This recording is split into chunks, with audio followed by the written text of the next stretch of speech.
నిన్న supreme court judgement మీరు చూశారు. అనేక మంది దాని గురించి మాట్లాడుతున్నారు.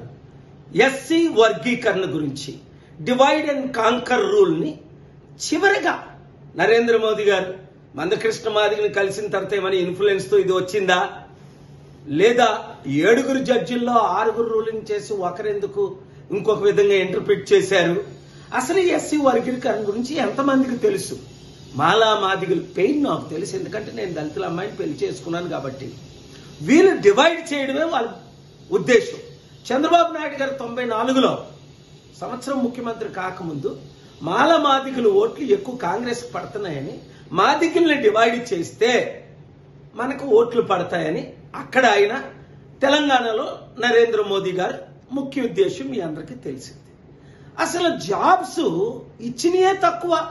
ఎక్కడున్నాయి? 1000 మంది అప్లై చేస్తే ఒక్క జాబ్ ఉంది, 990 మంది నిరుద్యోగులు ఉన్నారు.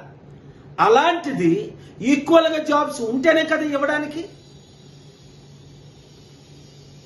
ఇది అంతా పొలిటికల్ గేమ్ అని గమనించిన రోజునే తెలుగు రాష్ట్రాల 60% ఉన్న బీసీ ముఖ్యమంత్రి అవుతాడు.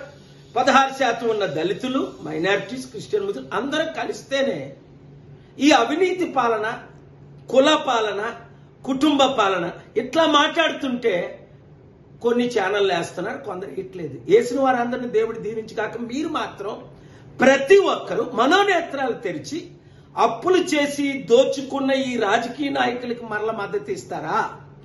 మార్పు రావాలి, అంబేద్కర్ ఆశయాలు నెరవేరాలి, మాలామాదిగా విడిపోకూడదు, ఐకమత్యమే మహాబలం అని కలిసి పనిచేద్దామా? నిర్ణయం తీసుకోండి. ఈ వీడియో అందరికీ షేర్ చేయండి.